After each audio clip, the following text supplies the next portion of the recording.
SCO सम्मेलन को संबोधित करते हुए नरेंद्र मोदी ने तालिबान का मुद्दा उठाया। अफगानिस्तान के बारे में बोला कि जिस तरह से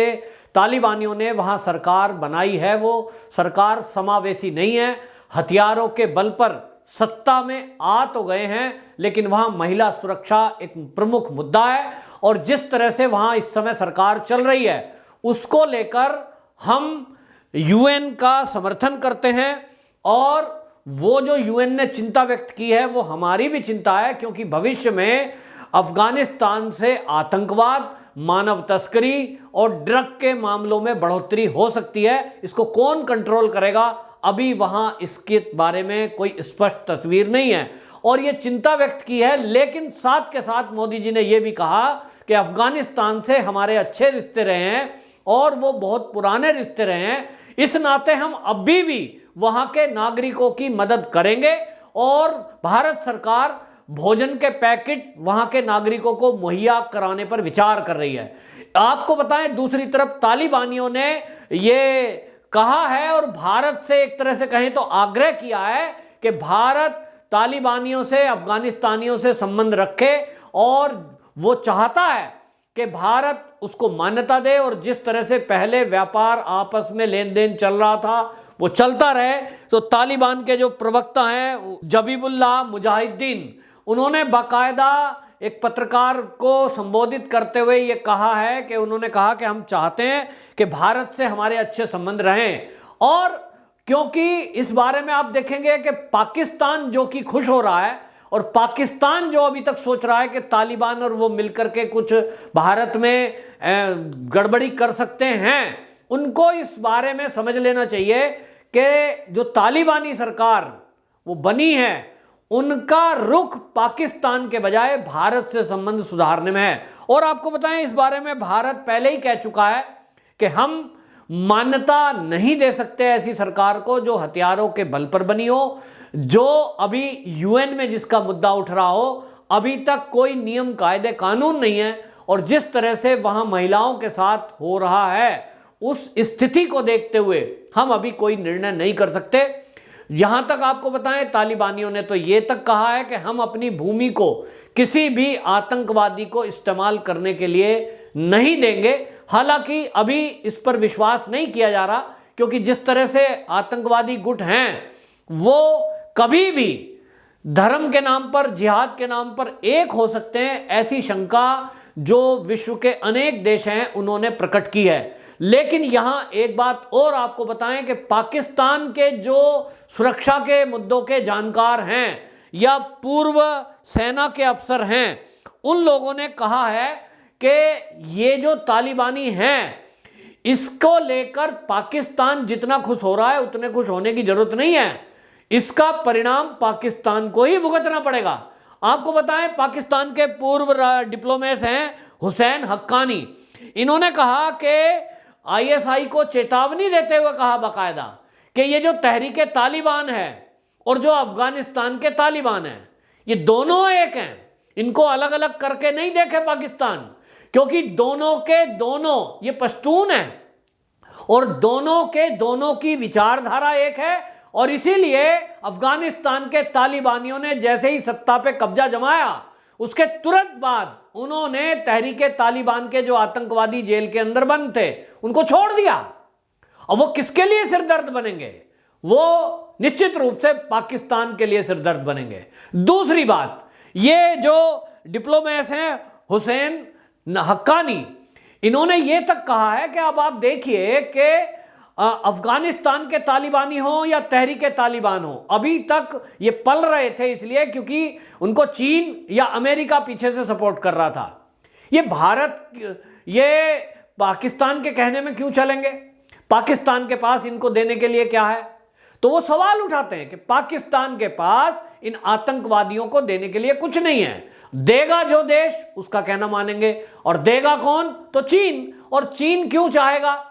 कि पाकिस्तान आराम से बैठ जाए? चीन तो यही चाहेगा कि आपस में लड़ाई होती रहे, भारत के साथ पाकिस्तान लड़ता रहे, तालिबान के साथ तहरीके तालिबान लड़ता रहे, हक्कानी जो है अमेरिका के साथ लड़ाई करता रहे और अमेरिका की सेना और उसके जो पैसे हैं वो इन आतंकवादियों से उलझने में लगे रहें और वो अपनी विस्तारवादी नीति के तहत देश के अंदर तरक्की करता रहे और अपना व्यापार बढ़ाता रहे। ये चीन की सारी चाल है, लेकिन अब इस चाल को पाकिस्तान के डिप्लोमेट्स समझ रहे हैं, लेकिन वो कर कुछ नहीं सकते क्योंकि पाकिस्तान तो चीन का गुलाम हो चुका। दूसरी तरफ अमेरिका में जो बाइडेन का बहुत विरोध हो रहा है, जगह जगह पोस्टर लगे हैं, लोग सोशल मीडिया पर लिख रहे हैं और वो उनको आतंकवादी जैसी पिक्चर बनाकर, और जो बाइडेन के बड़े बड़े पोस्टर लगे हुए हैं जिसमें वो उनके कंधे पर रॉकेट लॉन्चर दिखाया जा रहा है। यानी बुरी तरह लोग नाराज हैं, और क्योंकि अमेरिका के लोग भी मान रहे हैं और दुनिया के बाकी देश सारे जान रहे हैं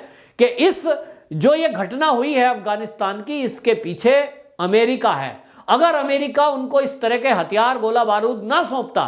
तो किसी आतंकी संगठन की इतनी शक्ति नहीं बढ़ती कि वो किसी सरकार को गिरा सके और देश पे कब्जा जमा सके। तो भारत के तरफ से नरेंद्र मोदी जी ने जो एससीओ के सम्मेलन को संबोधित किया, ये चिंता उन्होंने वहां भी प्रकट की। उन्होंने कहा कि पहले तो ये तालिबानी थे, थोड़े मोड़े हथियारों से लड़ते थे, चीन ने जो हथियार दे रखे थे कुछ पाकिस्तान मदद कर रहा था, लेकिन आज की डेट में इनके पास अमेरिका के साजो सामान है, सेना के, बड़ी ताकत आई है, और इसलिए ये दुनिया के लिए खतरनाक हो सकता है। और इसलिए उन्होंने कहा कि जीरो टॉलरेंस नीति के तहत सारे देशों को मिलकर इन आतंक के विरुद्ध लड़ना होगा। दूसरी तरफ भारत ने एकदम स्पष्ट कर दिया कि हम हमारी जमीन से किसी को भी इन आतंकियों के विरुद्ध कोई हमारा कंधे पे बंदूक रख के अगर गोली चलाने की कोशिश कर रहा हो, ऑपरेशन चलाने की कोशिश कर रहा हो, तो हम उसको अनुमति नहीं देंगे। यह इशारा बिना नाम लिए अमेरिका की तरफ था, क्योंकि अमेरिका के आपको बताएं जो CIA है उसके हेड कुछ दिनों पहले भारत में आए थे और वो भारत में आकर अजीत डोभाल जी से मिले थे। उन्होंने यही आग्रह किया कि जो हमारी किरकिरी पूरी दुनिया में हो रही है, कल को आप देखेंगे कि जब अमेरिका के अंदर बम विस्फोट होने शुरू होंगे तो निश्चित रूप से जो बाइडेन का इसमें ग्राफ गिरेगा, जो बाइडेन को इसके लिए दोषी माना जाएगा, जिसकी संभावना पूरी है। जिस वो कह रहा था कि हम जो आतंकवाद को पूरा 20 साल में खत्म करने का प्रण लिया था, और जो बाइडेन ये बयान दे रहे थे मीडिया में कि हमारा जो लक्ष्य था हमने पूरा कर दिया, आतंकवादी हमने खत्म कर दिए और इसलिए हम वापस आ गए। वो आतंकवादी तो तब मानिए जब अब अमेरिका में शांति बहाल रहे, जिसकी उम्मीद लगती नहीं। तो हक्कानी ग्रुप हो या और कोई आतंकवादी ग्रुप हो, अमेरिका में वो अपना कारनामा दिखाए बगैर रुक ही नहीं सकते। बहुत सारे लोगों ने ये प्रण लिया, आतंकी संगठनों ने, कि अमेरिका को सबक सिखाएंगे, और निश्चित रूप से फिर अमेरिका को ये लग रहा है कि दुनिया में उसकी जो बदनामी हुई है उसको थोड़ा सा सुधारने के लिए वो आतंकवादियों के खिलाफ कोई कार्रवाई करना चाहता है, लेकिन इसके लिए उसको एक सेफ जमीन चाहिए। वो सेफ जमीन पाकिस्तान तो कतई नहीं हो सकता, क्योंकि पाकिस्तान में तो तालिबान के कब्जा करने के बाद झंडे लहराए जा रहे हैं तालिबानियों के, वहां रैलियां निकाली जा रही हैं, यानी एक तरह से फुल सपोर्ट है, सरकार की सपोर्ट है। तो ऐसे में कोई ऑपरेशन पाकिस्तान की धरती से अमेरिका कर सकता है, इसकी संभावना बिल्कुल नहीं है। दूसरा उसे लगता है भारत, तो भारत में बैठकर वो ऑपरेशन करेगा। अगर भारत इसमें अपनी जमीन देता है अमेरिका को अपनी छवि सुधारने के लिए, होगा क्या? निश्चित रूप से सारे आतंकी संगठन ये भारत के विरुद्ध हो जाएंगे और ये कहेंगे देखो भारत मदद कर रहा है, और इनडायरेक्ट में वो सीधा ये कहेंगे कि भारत ही आतंकवादियों के विरुद्ध ऑपरेशन कर रहा है और इसलिए सारे एक हो जाओ।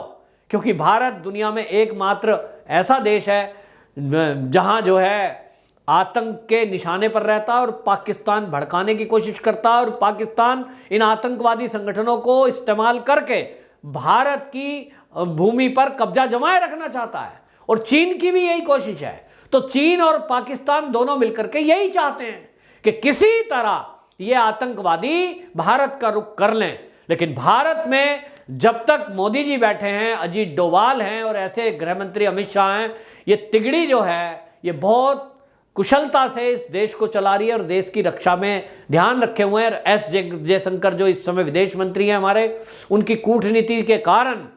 तजाकिस्तान में जाकर वो ईरान के प्रतिनिधि से मिले, और जिसके कारण ये एक तरह से खाका खींचा गया। ये कोशिश की जा रही है कि मोदी सरकार की तरफ से कि किस तरह से ये आतंकवादी गुटों को भारत के विरुद्ध पाकिस्तान या चीन इस्तेमाल ना कर पाए, इसको कैसे रोका जाए। और इसी की एक कड़ी मानी जा रही है कि तालिबानी जहां एक तरफ भारत से रिश्ता सुधारने की बात कर रहे हैं, भारत के विरुद्ध कोई आतंकी संगठन को वो जमीन नहीं देंगे, साथ नहीं देंगे, इसकी बात कर रहे हैं, वहीं मोदी जी भी तालिबान के राज के बाद वहां जो स्थिति उत्पन्न हुई है, वहाँ जो भुखमरी के कगार पर लोग पहुंचे हैं, उनके लिए भोजन पैकेट मुहैया कराना और उनकी मदद करने के नाम पर, उन नागरिकों की मदद करने के नाम पर जो कदम उठाने की बात कर रहे हैं, निश्चित रूप से इसका परिणाम आगे आने वाले में सुखद होगा और चीन और पाकिस्तान को ये करारा झटका लगेगा। जो ये चाह रहे थे और जो सोच रहे थे कि ये तालिबानी भारत के लिए सिरदर्द पैदा हो जाएंगे, अब उनको लग रहा है कि भारत तो ये भी चाल सुलझाने में कामयाब हो गया। निश्चित रूप से चीन और पाकिस्तान के लिए बहुत करारा झटका है और देश के लोगों को सोचना चाहिए कि इस समय जो मोदी जी का नेतृत्व है, उसके चलते हम इतने सुरक्षित बैठे हुए हैं। नहीं तो जो हाल तालिबान में हो रहा, जो हाल अफगानिस्तान में हो रहा है, पाकिस्तान और चीन चाहता था वही हाल भारत के अंदर कश्मीर में भी हो, लेकिन ये हो ना सका क्योंकि देश इस समय मोदी जी के नेतृत्व में सुरक्षित है। वंदे मातरम।